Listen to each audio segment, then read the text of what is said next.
எனக்கு புரியல. சொல்லுங்க சொல்லுங்க. உங்களால சொல்ல முடியுமா? ட்ரை பண்ணுவோம். ஐ டோன்ட் நோனா என்ன? I don't Nona I don't know எனக்கு தெரியாது. உங்களுக்கு தெரியாதா? அப்புறம் என்ன படிச்சீங்க?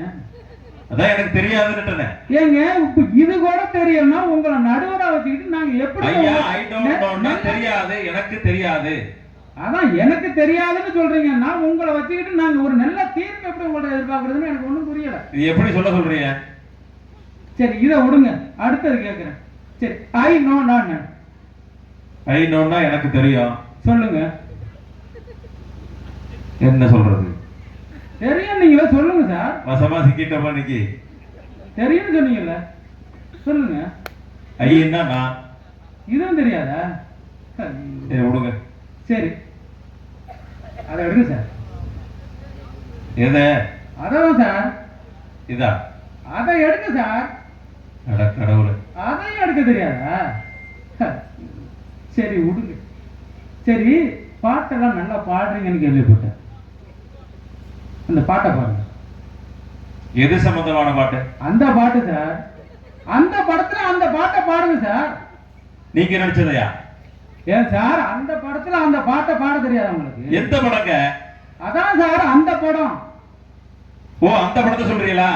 அந்த படத்துல அந்த பாட்டை பாடுங்க. இப்ப நான் பாடுறேன், நீங்க கேட்கணும். பாடுங்க. கேக்குதா? அதுவும் தெரியாதா? இப்ப அந்த படத்துல அந்த பாட்டை பாடுனா இல்லையா? நீங்க பாடிட்டாலும் நடுவர் அவர்களே, மனிதனோட வாழ்க்கை இந்த காலத்துல இப்படிதான் இருக்கு. வாழ்க்கை இப்படிதான் இருக்கு. நீங்க என்ன சொல்றீங்க உங்களுக்கு தெரியாது, நான் என்ன சொல்றேன் எனக்கு தெரியாது. இந்த வாழ்க்கையில இதை எதை ஞாபகம் வச்சுக்கிட்டு சந்தோஷப்படுறது எனக்கு ஒண்ணுமே புரியல. இதை எப்படிதான் முட்டு கொடுத்து வந்து உட்கார்ந்து இருக்கிறாங்கன்னு புரியல. ஞாபகத்துல பேசினார்ல மதிவான அவர் ஞாபகத்தை பத்தி சொல்லவா? விடுங்க சபையார். இருந்தாலும் சொல்லித்தானே அவன் ஞாபகத்தில் வந்திருக்கிறார்ல. அன்னைக்கு கோகுலாசுன்னு 10th படிக்கிறாப்பு அவர் பையன், சின்ன பையன். சரி இவர் கணக்கு மாஸ்டர். சரி பாட கணக்கு சொல்லி தரேன்னு ஆயிரத்தோட ரூம்ல வச்சுக்கிட்டு கணக்கு சொல்லி கொடுத்தாருங்க. 12 மணி ஆச்சு. சரின்னு நீ படுறான்னு படுக்க சொல்லிட்டு இவர் அடுத்த நாள் 12வது மேட்ச் எடுக்கணும். அதுக்கு இவர் ப்ரிப்பேர் பண்றாரு. ப்ரிப்பேர் பண்ணவர் அங்கனே அவன் படுத்துட்டான், பையன் படுத்துட்டான், இவர் பக்கத்திலே படுத்துட்டாரு.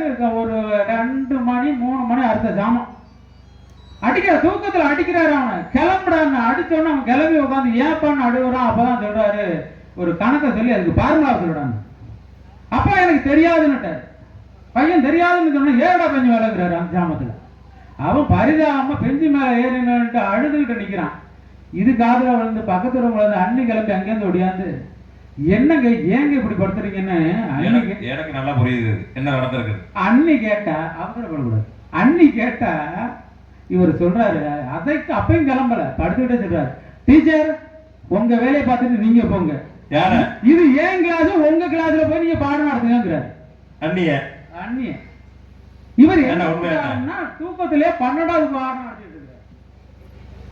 புரியுதா உங்களுக்கு? பையனுக்கு 10வது கிளாஸ் சொல்லிவிட்டு அடுத்த நாள் பாடம் நடத்துறதுக்காக ரிப்பேர் பண்ண 12வதுல இருந்து அவர் கொஸ்டின் கேட்டா அந்த பையன் என்ன பண்ணுவான்? பையன் அப்படியே மேல நின்னுட்டு அம்மா என்னம்மா அது இப்படி பண்றாரு, எது கேட்டாலும் வாங்கி கொடுக்குறாரு, நைட்டு இப்படி ஆயிடுறாரு, அப்பா நல்லவரா கெட்டவராமாங்க. அண்ணி குழம்பு விட்டாங்க. எனக்கும் அதான் டாபுள்ள தெரியலன்ட்டாங்க. இந்த இதுல எதை நினைச்சு சந்தோஷம் போடுறதுன்னு சொல்லணும். அப்பதான் நம்ம வாத்தியாரையா திரும்பி சுலபமா சொல்ல பாக்குறாரு. எப்படி என்ன இப்படி கேட்கிறாங்களே அந்த அம்மா நினைக்குது என்ன பண்றது, என் தலையை எடுத்து போ அப்படின்னு மனசுக்குள்ளே சொல்லிட்டு